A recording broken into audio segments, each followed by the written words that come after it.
Good evening, viewers. I am Frank Makanui, your host for this edition of Election Focus. Welcome to the show. In this edition of Election Focus, we will speak on issues relating to the formation of the government after the general election.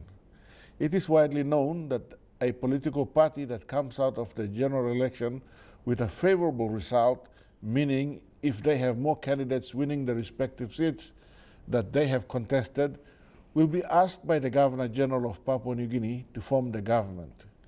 Our guest tonight is Dr. Alphonse Gelu, who is the Registrar of Political Parties and Candidates.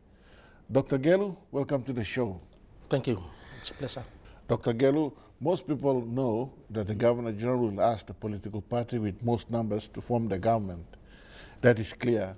But take us through what happens exactly on the floor of Parliament. Okay, thank you, Frank. That's a very good question. In fact, that is the process as defined in the organic law on the integrity of political parties and candidates under Section 63, which states very clearly that the party that is endorsed the greatest number of candidates that has been as one or declared as winning their seats will be invited by the Governor General to form the next government. The invitation will be made to that party, but it will be on the floor of Parliament that the election of the Prime Minister has to take place. So they will have a nomination of the possible candidates for the PM, and then a vote will be taken. Definitely. The reason why we have this process in place is because if you compare the period after 2002, when the organic law first came into place, you'll find that the period after 2002, the people of Papua New Guinea would know exactly who would a possible candidate for the prime ministership, and that is the leader of that party that has won the majority of seats in the election.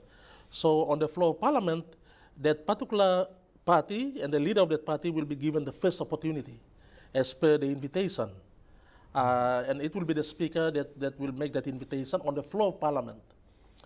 Also, I think one of these other provisions also under Section 63 states also clearly that if the leader of that party that has won the majority of seats, if that particular person did not muster enough numbers on the floor of Parliament, then the speaker will use the standing orders of Parliament to make the invitation to the other group that is also in Parliament. So this is the different scenarios that are clearly defined in Section 63 of the organic law. But a vote will be taken.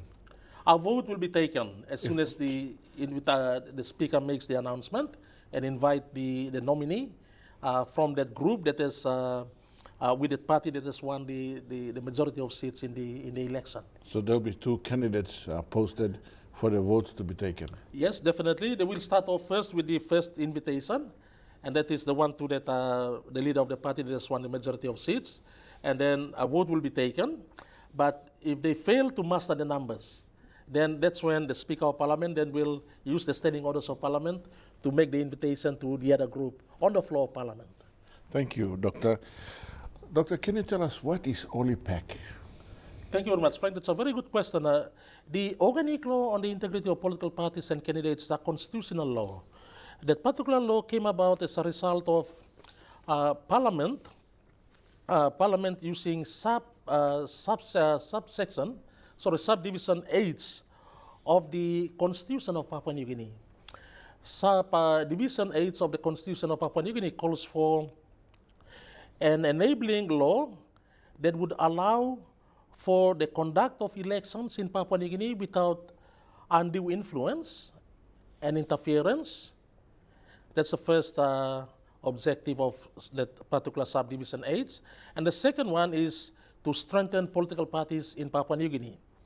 If you look at those two objectives of subdivision H, you will find here that those two objectives basically lays the foundation for us in Papua New Guinea to have an organic law that lays out a political environment in which we must have that should have political stability, and secondly, to have political integrity.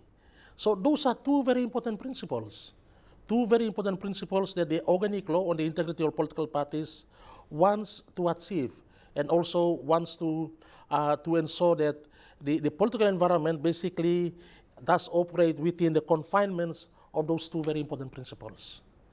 Dr. Gelu, the organic law on political parties, before Dr. Danaya took it to court and changed some things on it, does it mean that the fact that they are allowed now to vote for anyone they wish to is a problem? Yes, definitely. Okay, what will happen here is that when it comes to the formation of the government, what we are doing now is that we are listing we are looking at all the political parties and the candidates that political parties have endorsed and have won. What we will do is we will list those winning candidates under their respective parties. At the same time, we will do the same for the independent candidates. There is one particular category that is there specifically for us to list independent candidates, not only the political parties. So that is what we will do. So when it comes to the formation of the government, all the 111 members on the floor of parliament, okay, will be listed under the categories of the parties that have endorsed them, okay, in the election, and in which they have won their seats. What we are finding out now is that there are a number of members who have won their seats, who are members of political parties who have decided to switch. Okay, at these states leading up to the formation of the government, that will not be allowed. Okay, that will not be allowed. Because when it comes to the election of the prime minister, we will know exactly the numbers that each of those parties have won in the election. The same principle applies to the independent candidates. On the eve of the election of the prime minister, the independent candidates can join either groups on the floor of parliament, but they will be still listed as independent candidates. Until such time when a government is formed, then the independent candidates can join political parties. But what some of them can do is that, and I think this is what most of the independent candidates are now doing, is that they've already decided on which of the political party they will join. They can do that. You know, that is, I think, a situation that is reserved entirely for the independent candidates. But for candidates that have won, but they have endorsed by political parties, they don't have that choice at these states leading up to the formation of government. It will be after the formation of the government, as a result of what you've said, Frank, about the referral that was made to the Supreme Court back in 2010, and in which the Supreme Court made a decision which nullified a number of provisions of the organic law. And those provisions basically talks mostly on the voting restrictions of the members of parliament. So it will be after the formation of the government that members of parties then can join other political parties. But one of the things that I have to say here is that there is a process in place, and this applies both to independent candidates and also to candidates that are endorsed by political parties, that after the formation of the government, if they wish to join a political party, they have to notify my office. There are procedures in which they have to follow. They have to notify my office. I will not say no to them. It is their decision if they want to move from one party to another, or for independent candidates to join a party. Okay, it is their own choice. It is their prerogative in making the decision. But it is important that they have to notify my office, because it is important for my office to have a listing of the different members of parliament. Because one of the things that people must also understand is that it is through my office that we provide funding to political parties. So we must know exactly the number of members of each of the political parties on the floor of parliament.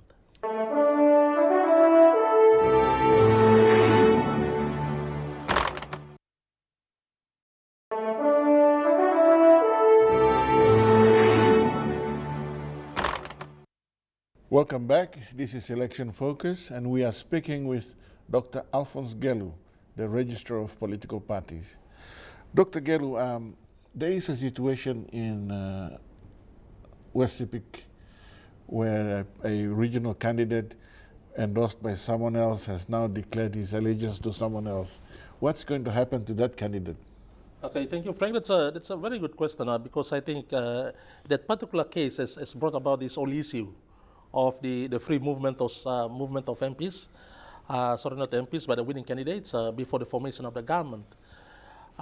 We are following that particular seat very closely because of what we have heard from that particular candidate. What we will do here is that we will have to consult Form 23. Form 23 is the nomination form that all the candidates that contested the 2012 election filled or they have to complete. And in that particular form, there is a part on party affiliation, whether that individual or that particular candidate is contesting as an independent or as an endorsed candidate for a particular political party. So we'll be consulting that particular form, and once we determine the endorsement or affiliation of this particular individual, then we'll make a decision on that. Dr. Gelu, I have to ask you this. Are you happy with the outcome of the election on political parties and the candidates? What's your view generally on the outcome of parties and their policies and how it's come about? Thank you. That's a very valid question because of one of the most important things, as I've already made the point on the objective of the OLIPEC or the organic law, and that is one of those objectives is to strengthen political parties. About the 2012 election, I would say that I'm quite pleased with the performance of political parties. Because if you compare the number of independent candidates that have been declared so far, the number is not as great as you compare this to past elections. Because I think our concern here is that we want political parties to develop, to become strong institutions. Political parties in systems like in Papua New Guinea, they become very strong agents of democracy. Political parties are the ones that protect, and they are the ones that sustain and enhance the operations of a democratic political culture. And that is what we want to promote. It cannot come from anywhere else. The workings of a parliamentary system of government can only be enhanced if we have a strong party system. The People's National Congress has won about 22 seats so far. There are still about 30 seats to be declared. And in a number of those 30 seats, the People's National Congress is leading in a number of them. So that is what we want to see. And you also find that the party, a new political party, has collected a good number of seats as well. So it is quite pleasing to see political parties growing like that, because that is what my office will do. What we will do is in the next 5 years or maybe in the next 10 years, we will continue to work with political parties and make sure that political parties develop, they become strong in terms of the organization, in terms of the ideologies, and most importantly, in terms of their platforms. That is the most important thing for a political party. We are not really seeing it at this stage, but it was really good to see a number of parties that were coming out or using the media to transmit their policies to the people on what they want to do if they form the government. So it is quite good to see our political parties who are now doing that. Doctor, earlier on you referred to OLIPEC as it was designed to regulate the behavior of the politicians.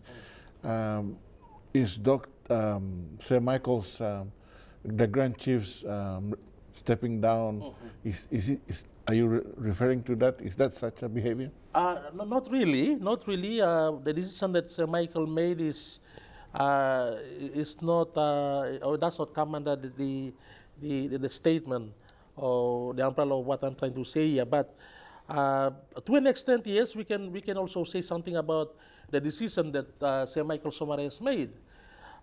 You see, leaders of political parties, they are the ones that lead their respective parties. So you will find that in other democracies, leaders of political parties do play a very important role, a pivotal role in leading their parties into the elections. And we all know about the record that Sir Michael has set in Papua New Guinea, starting with Pangu Party and later on to the National Alliance. The decision that Sir Michael made is a very interesting one. And I think that is what all the other leaders of political parties should also follow. If you're a leader of political party and you take your party into the election And at the end of the election, if you find that you have failed to muster enough seats, or your party has not performed well in terms of getting the popular mandate from the people, the most honorable things that the leaders of political parties do is that they will step down from that particular position and hand over the leadership to another person, most probably a much younger person to take over the leadership of the political party. And I think I'm quite pleased to see that Sir Michael again is setting that benchmark in which other political parties must follow. Because if you haven't done well in terms of your leadership, taking your party into the election, and if your party has not won enough seats, then what's the reason of you coming back and taking leadership of the party? Because you must know that the people of this country, or the public, or the voting public, haven't given you the mandate. They don't think that you are desirable in terms of your leadership capabilities. So it is important that leaders of political parties, especially the younger ones, must follow or must see what Sir Michael is establishing here. And it is good for the party itself, because the party as an institution has to move on. After Sir Michael Sumare, the National Alliance Party will still be in place. So it will be new people that basically will be taking or moving the party forward. Thank you, Dr. Gelu. We will take a short break and be back with more on Election Focus.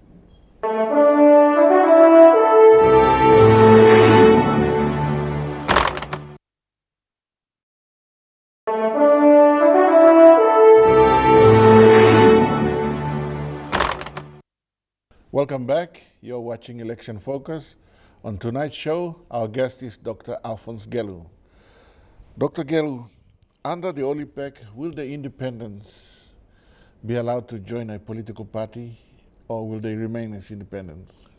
Okay, thank you, Frank. That's a very good question. In fact, the decision to join a political party by the independent candidates is all up to them. Independent candidates can vote for a prime minister if they want to, or if they abstain from voting for a prime minister, then that is their own choice. If they want to remain as independents for the entire life of a parliament, it is also their choice. They can do that. Or if they want to join a political party, they can also do that. It is of their own prerogative. And in joining political parties for independent candidates, the same also apply to members of political parties. As I've already said about earlier on about the Supreme Court reference of 2010, what the Supreme Court decided was to nullify a number of provisions, which basically, as the decision by the Supreme Court stated that those provisions violated some of those basic rights of our members of parliament. And one of them is this provision about if you're a member of a party, you cannot switch to another party in the lifetime of a parliament. That's the reason why from 2002 to 2007, we had a government that was in office for the entire life of the parliament. The same thing happened after 2007. However, because of the decision of 2010 of the Supreme Court resulted in the change of government on August 2nd, 2011. So after the formation of the government, beside the independent candidates that can join political parties, members of political parties on the floor of parliament can also join other political parties. But then, as I've already said, there is a process that they need to fulfill. And you'll find that within each of the political parties, they have their own constitutions, which deals with this particular issue on members resigning and about new members joining them. So they have to comply with those provisions of their constitutions, and at the same time, they have also to satisfy the requirements of my office, in which they must notify my office of their movements. After the formation of the governments, what happens to the political parties and their policies in a coalition government, or in the opposition for that matter? Okay, that's a very interesting question, because I think one of those issues that people are now raising since 2002 is about the status of the opposition. And very interestingly, as we all know, as we Papua New Guineans have known, after 2002, the opposition within our parliamentary system of government became weak. Okay, they became weak because of this provisions of the organic law, which basically attempts to maintain a majority for the government on the floor of parliament. So the opposition can still have that opportunity on the floor of parliament to debate issues. But as we all know, from 2002 up to 2007 and from 2007 up to now the 2012 election, the opposition basically remained weak.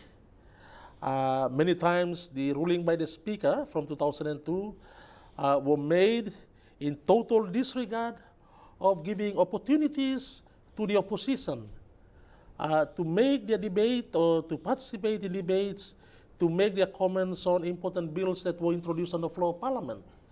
So to an extent, that is one of those things that people were saying about the effect of the OLIPEC. That what the OLIPEC has done is that the OLIPEC has greatly affected the ability of the opposition to contribute meaningfully within our parliamentary system of government. So that was what was happening. But in terms of the coalition government, as we all know, and this is one of those things that I raised earlier on in the media, and this is regarding the formation of the coalition government. In Papua New Guinea, we've never had a one-man party, or a one-party government, sorry. We've never had a one-party government. We've had coalitions government since 1977 election. So this time around, it can become a little bit of a worry for us in Papua New Guinea, especially if we are thinking seriously about maintaining a stable environment in which our government can operate in. As we all know that an unstable or unstable political environment can contribute to a downturn in the economy. It can be a worry for us. So maintaining political stability is paramount. But having so many political parties, and I think now we are seeing this in the camps that are now camping in Alotau or in Port Moresby or in Kokopo, especially for the camp in Alotau, you are finding that they are now having more than 10 political parties. Forming a coalition government in democracies does not mean that the party that has the greatest number of membership will overrun those other smaller parties. There must be a meaningful relationship between the bigger parties and the smaller parties. The smaller parties want to join the coalition because they have their own agenda.